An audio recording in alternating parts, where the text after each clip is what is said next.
Visiones y revelaciones completas de Ana Catalina Emmerich.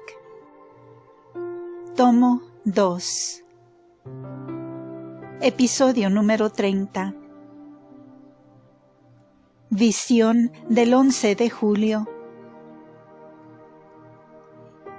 Esta noche he visto a María e Isabel. Lo único que recuerdo es que pasaron toda la noche en oración, aunque no sé la causa de ello. Durante el día he visto a María ocupada en diversos trabajos, como ser trenzado de colchas. Vi a Zacarías y a José que se hallaban aún en camino. Pasaron la noche en un cobertizo. Habían dado grandes rodeos y visitado, me parece, a diversas familias. Creo que les faltaban 3 días para el término del viaje.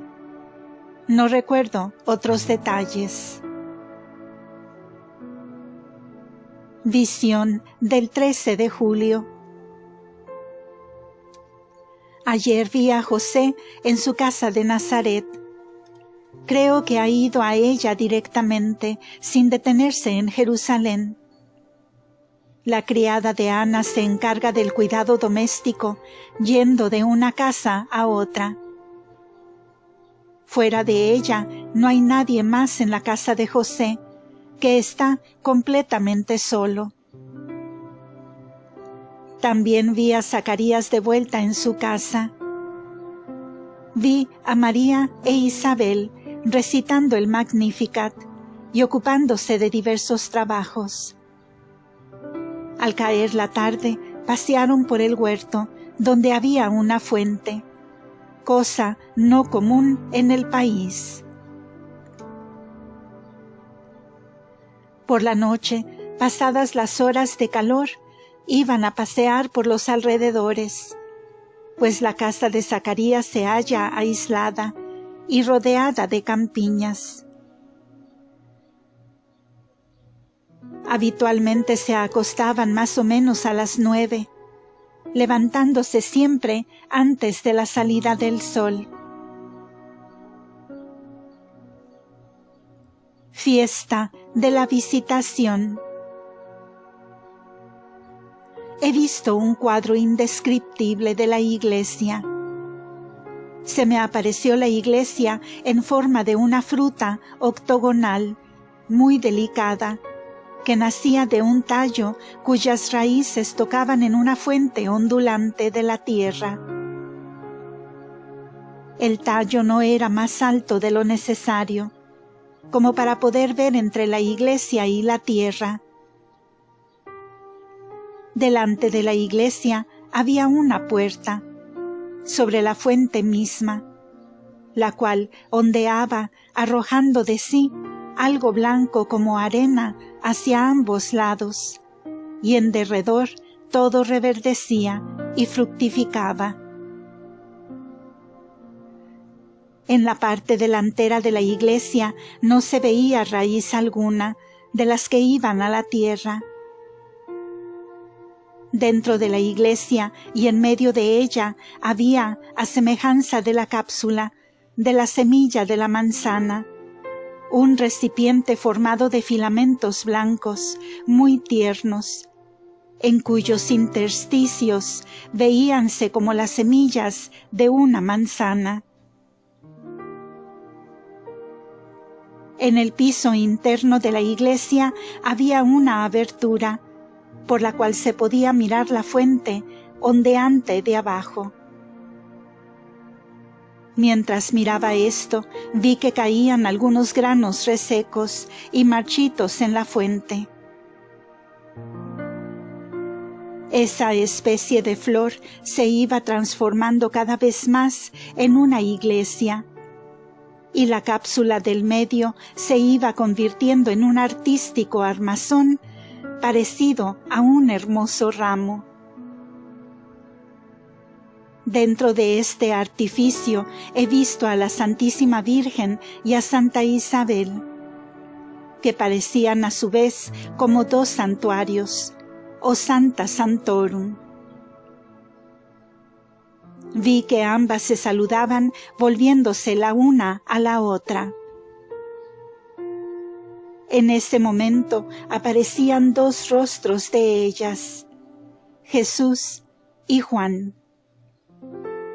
A Juan lo he visto encorvado dentro del seno materno. A Jesús lo vi como lo suelo ver en el Santísimo Sacramento, a semejanza de un pequeño niño luminoso que iba hacia donde estaba Juan. Estaba de pie, como flotando, y llegándose a Juan le quitaba como una neblina. El pequeño Juan estaba ahora con el rostro echado sobre el suelo. La neblina caía al pozo por la mencionada abertura y era absorbida y desaparecía en la fuente que estaba debajo. Luego Jesús levantó al pequeño Juan en el aire y lo abrazó. Después de esto he visto volver a ambos al seno materno, mientras María e Isabel cantaban el Magnificat. Bajo este cántico he visto a ambos lados de la iglesia a José y a Zacarías adelantarse, y detrás de ellos otros muchos hasta llenarse la iglesia, que concluyó en una gran festividad realizada adentro. En derredor de la iglesia crecía una viña con tanta pujanza que fue necesario podarla por varias partes. La iglesia asentóse por fin en el suelo.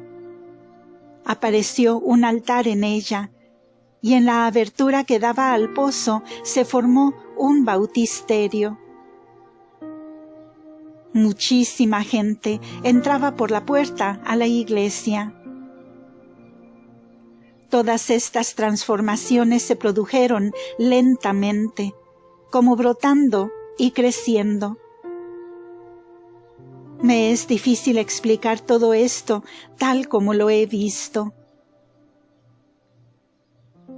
Más tarde, en la fiesta de San Juan, tuve otra visión.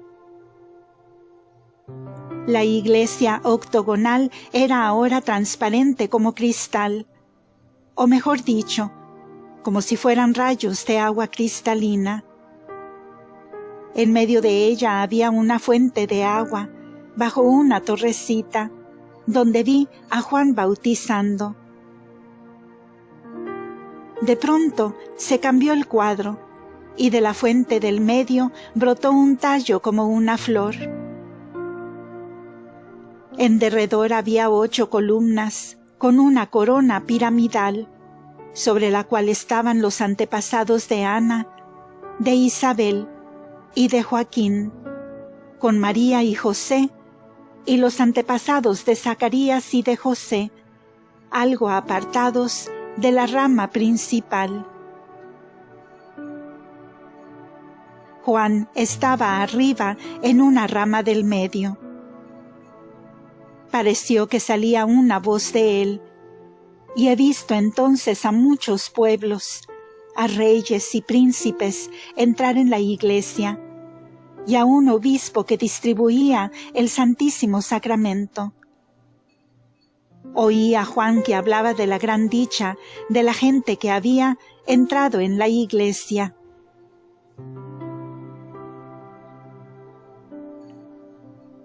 Nacimiento de Juan. María regresa a Nazaret.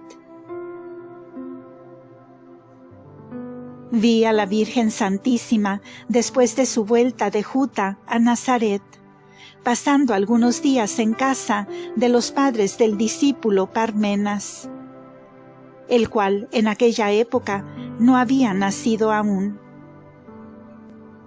Creo haber visto esto en el mismo momento del año en que sucedió. Tengo la sensación de que fue así. Según esto, el nacimiento de Juan habría tenido lugar a fines de mayo o principios de junio.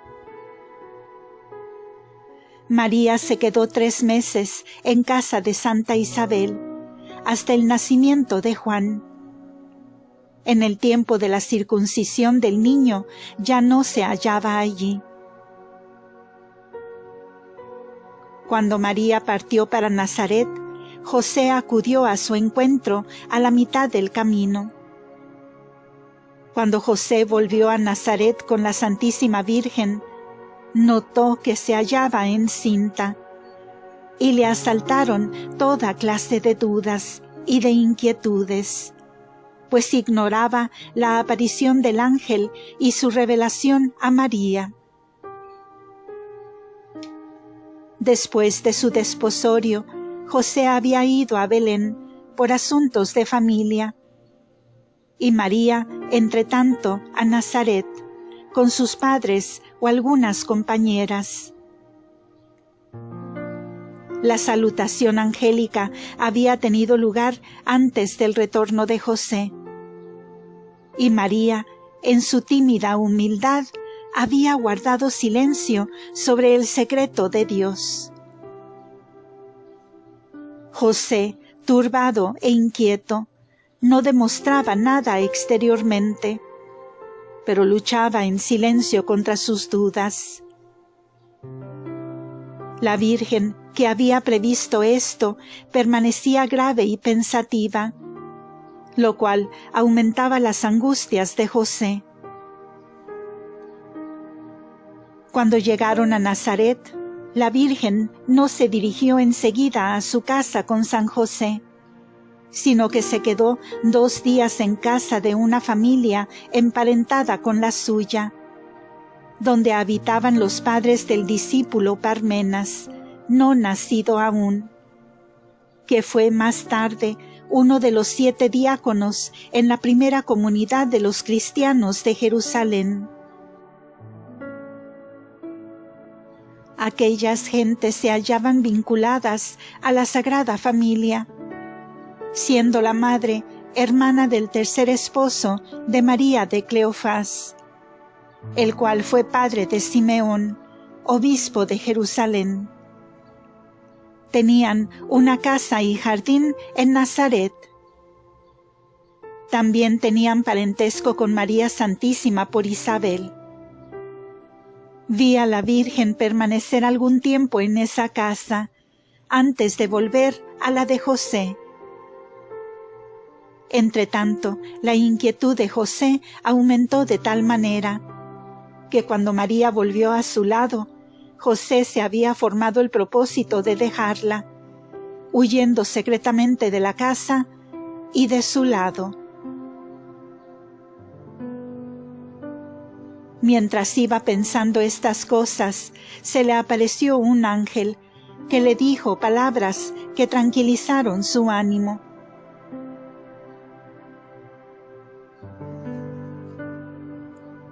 Preparativos para el nacimiento de Jesús. Visión del 11 de noviembre de 1821. Desde hace varios días veo a María en casa de Ana, su madre, cuya casa se halla más o menos a 1 legua de Nazaret, en el valle de Zabulón. La criada de Ana permanece en Nazaret cuando María está ausente y sirve a José.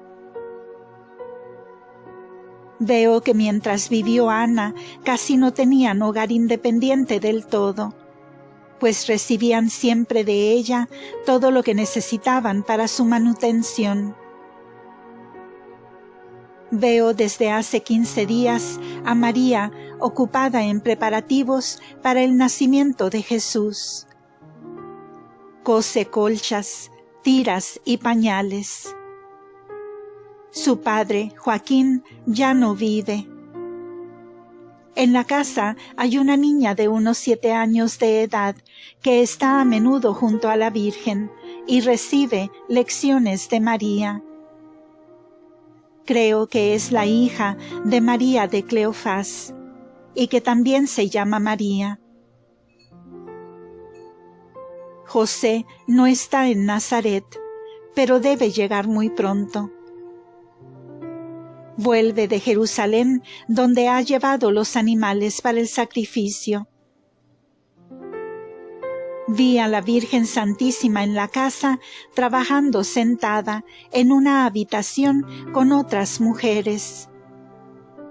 Preparaban prendas y colchas para el nacimiento del niño. Ana poseía considerables bienes en rebaños y campos, y proporcionaba con abundancia todo lo que necesitaba María, en avanzado estado de embarazo. Como creía que María daría a luz en su casa y que todos sus parientes vendrían a verla, hacía allí toda clase de preparativos para el nacimiento del niño de la promesa, disponiendo, entre otras cosas, hermosas colchas y preciosas alfombras. Cuando nació Juan, pude ver una de estas colchas en casa de Isabel. Tenían figuras simbólicas y sentencias hechas con trabajos de aguja. Hasta he visto algunos hilos de oro y plata entremezclados en el trabajo de aguja. Todas estas prendas no eran únicamente para uso de la futura madre. Había muchas destinadas a los pobres, en los que siempre se pensaba en tales ocasiones solemnes. Vi a la Virgen y a otras mujeres sentadas en el suelo alrededor de un cofre, trabajando en una colcha de gran tamaño, colocada sobre el cofre. Se servían de unos palillos con hilos arrollados de diversos colores. Ana estaba muy ocupada e iba de un lado a otro tomando lana, repartiéndola y dando trabajo a cada una de ellas. Visión del 12 de noviembre de 1821. José debe volver hoy a Nazaret. Se hallaba en Jerusalén, donde había ido a llevar animales para el sacrificio, dejándolos en una pequeña posada dirigida por una pareja sin hijos, situada a 1/4 de legua de la ciudad, del lado de Belén. Eran personas piadosas, en cuya casa se podía habitar confiadamente. Desde allí se fue José a Belén, pero no visitó a sus parientes, queriendo tan solo tomar informes relativos a un empadronamiento o una percepción de impuestos que exigía la presencia de cada ciudadano en su pueblo natal. Con todo, no se hizo inscribir aún, pues tenía la intención, una vez realizada la purificación de María, de ir con ella de Nazaret al templo de Jerusalén y desde allí a Belén, donde pensaba establecerse. No sé bien qué ventajas encontraba en esto, pero no gustándole la estadía en Nazaret, aprovechó esta oportunidad para ir a Belén. Tomó informes sobre piedras y maderas de construcción, pues tenía la idea de edificar una casa. Volvió luego a la posada vecina a Jerusalén, condujo las víctimas al templo y retornó a su hogar. Atravesando hoy la llanura de Quimki, a 6 leguas de Nazaret, se le apareció un ángel, indicándole que partiera con María para Belén, pues era allí donde debía nacer el niño. Le dijo que debía llevar pocas cosas y ninguna colcha bordada. Además del asno sobre el cual debía ir María montada, era necesario que llevase consigo una pollina de 1 año, que aún no hubiese tenido cría. Debía dejarla correr en libertad, siguiendo siempre el camino que el animal tomara.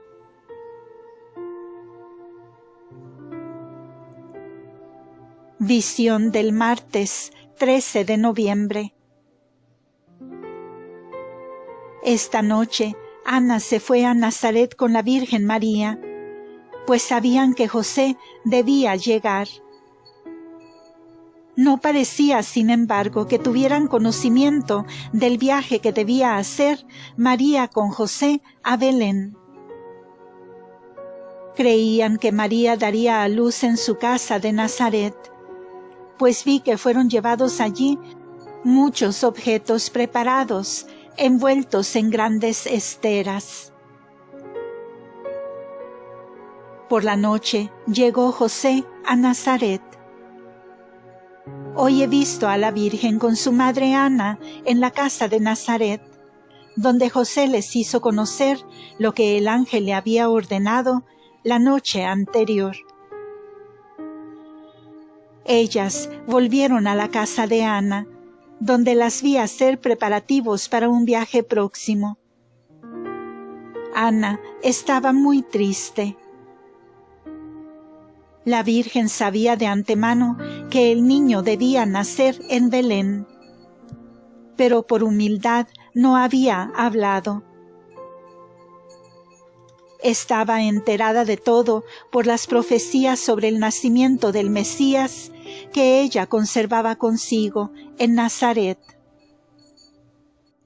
Estos escritos le habían sido entregados y explicados por sus maestras en el templo. Leía a menudo estas profecías y rogaba por su realización, invocando siempre con ardiente deseo la venida de ese Mesías. Llamaba bienaventurada a aquella que debía dar a luz y deseaba ser tan solo la última de sus servidoras. En su humildad no pensaba que ese honor debía tocarle a ella.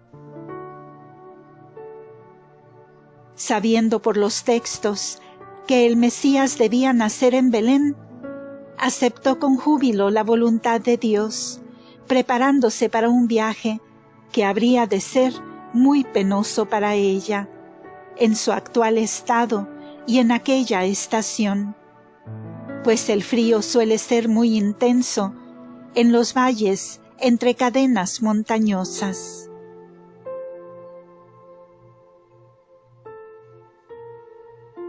Fin de este episodio. Continuará.